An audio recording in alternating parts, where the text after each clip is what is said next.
Oke, Assalamualaikum warahmatullahi wabarakatuh. Perkenalkan, kami dari kelompok 4.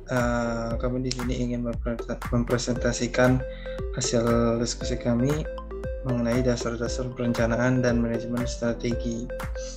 Ini topiknya, sedangkan contoh studi kasus yang ingin kami ambil yaitu PT Unilever Indonesia. Kami dari kelompok 4 beranggotakan 4 orang, yaitu ada saya sendiri, Lamia, kemudian ada Dea Antania Sulaiman, kemudian ada Mutia Malahayati, kemudian ada Muhammad Hanifuddin. Di sini topik pembahasan kami ada pendahuluan, perencanaan manajemen, tipe perencanaan, elemen perencanaan, strategi manajemen, dan analisis SWOT. Kilas balik PT Unilever Indonesia. PT Unilever didirikan pada tanggal 5 Desember 1933 dan merupakan salah satu perusahaan fast moving consumer goods FMCG terkemuka di Indonesia. Visi PT Unilever Indonesia yaitu mengembangkan bisnis, meningkatkan kesehatan dan kesejahteraan, meningkatkan penghidupan, dan mengurangi dampak lingkungan. Kemudian ada perencanaan manajemen. Di sini dibagi dua menjadi tujuan finansial, kemudian tujuan strategis. Tujuan finansial yaitu integritas bisnis. Unilever tidak memberi atau menerima baik secara langsung atau tidak langsung demi keuntungan bisnis atau finansial. Kemudian pemegang saham menjalankan operasi perusahaan sesuai dengan prinsip tata kelola perusahaan yang diterima secara internasional. Kemudian ada mitra bisnis. Unilever berkomitmen untuk membangun hubungan yang saling menguntungkan dengan para pemasok, pelanggan, dan mitra bisnis Unilever. Kemudian yang terakhir ada konflik kepentingan. Semua karyawan Unilever diharapkan untuk menghindari kegiatan pribadi dan kepentingan finansial yang dapat bertentangan dengan tanggung jawabnya terhadap perusahaan. Kemudian ada tujuan strategis. Tujuan strategis ini yang pertama kompetisi. Unilever menghargai kompetisi yang adil dan mendukung pengembangan undang-undang persaingan yang tepat. Kemudian ada stated goals dan real goals versus real goals. Yang pertama ada standar perilaku. Standar perilakunya menjalankan bisnis dengan jujur, berintegritas, terbuka, dan menghormati hak asasi manusia serta kepentingan karyawan. Unilever juga akan menghormati kepentingan para mitra Unilever. Kemudian konsumen, Unilever berkomitmen untuk menyediakan produk dan layanan yang terbaik dalam hal harga dan kualitas untuk penggunanya. Kemudian lingkungan, Unilever berkomitmen untuk mengelola dampak lingkungan dan mengembangkan bisnis yang berkelanjutan. Dan yang terakhir ada inovasi. Melalui inovasi ilmiah yang Unilever lakukan untuk memenuhi kebutuhan konsumen, Unilever akan menghormati kepentingan konsumen dan masyarakat. Selanjutnya akan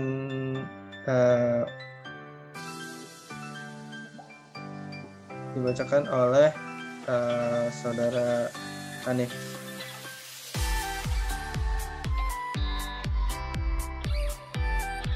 Tipe perencanaan. Tipe perencanaan dibagi menjadi 4. Yang pertama ada BREAD.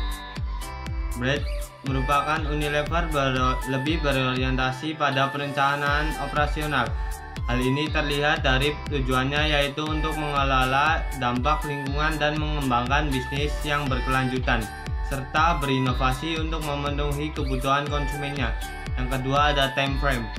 Pada tipe perencanaan ini, Unilever lebih berorientasi pada perencanaan jangka panjang.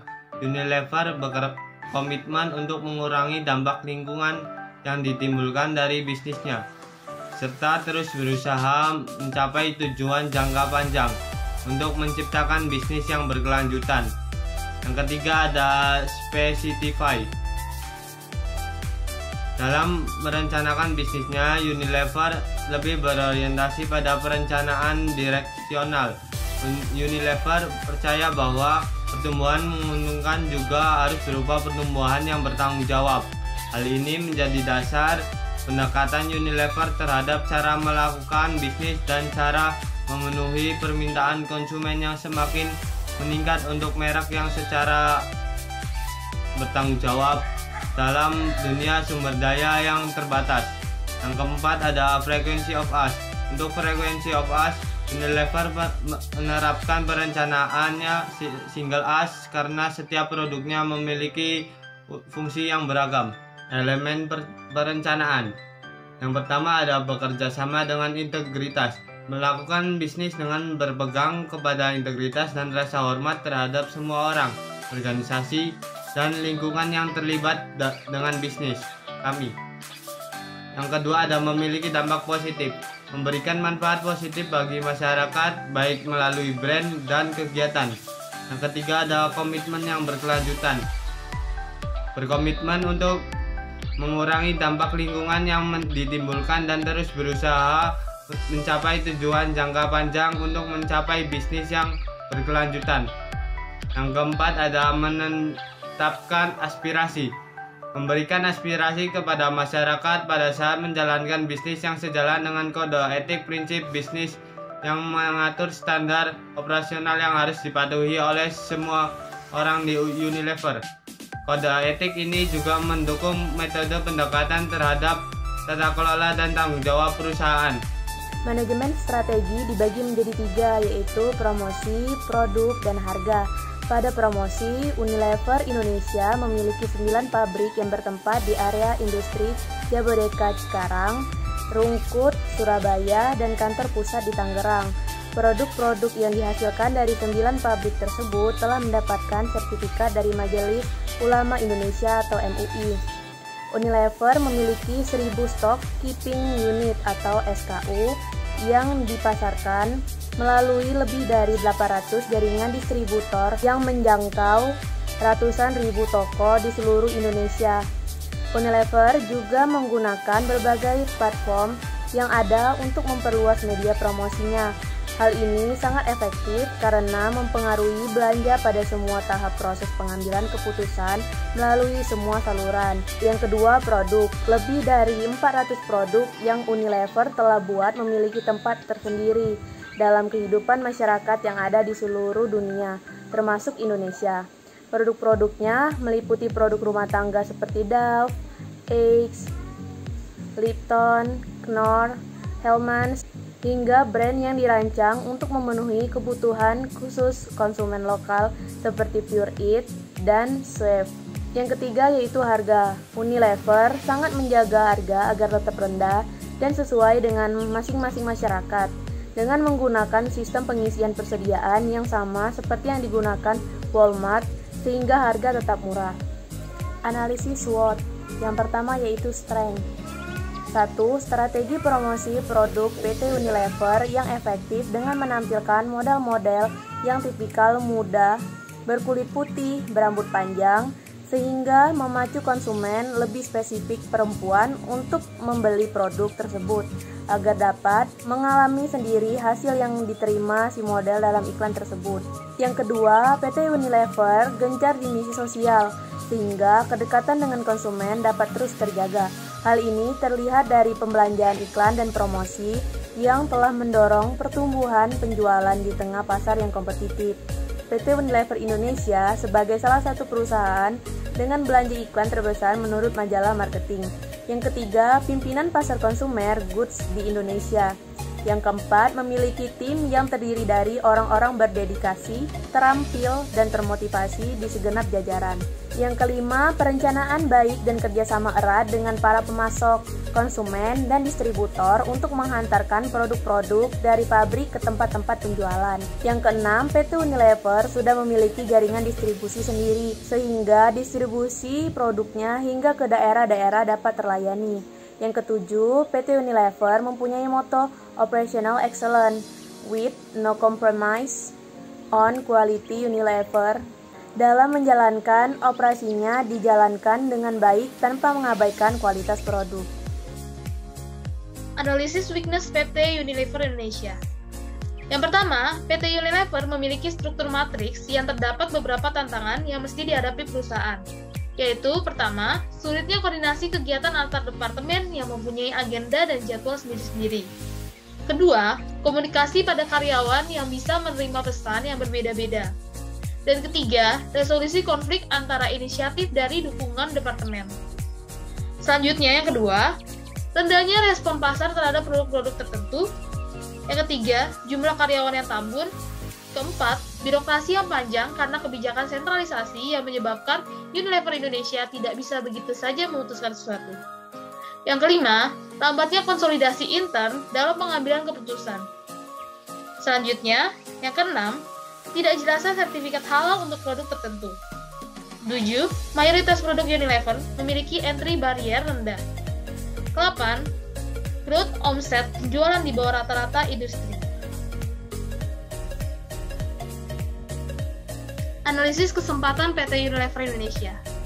Yang pertama, stabilitas ekonomi yang relatif baik dengan pertumbuhan yang menggembirakan bagi ekonomi Indonesia sebesar 6,3%.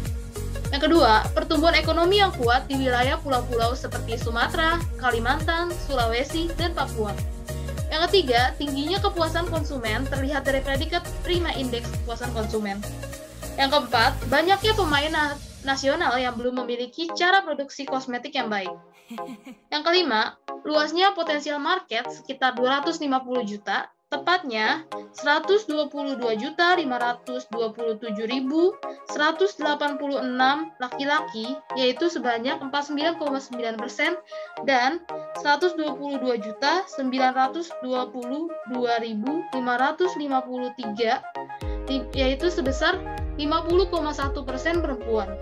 Yang keenam, tingginya tingkat ketergantungan masyarakat akan jenis produk consumer goods. 7. Rekomendasi investasi pada saham dengan level beta di bawah 1. 8. Tingginya dan stabilnya tingkat kesetiaan masyarakat atas produk consumer goods 83%.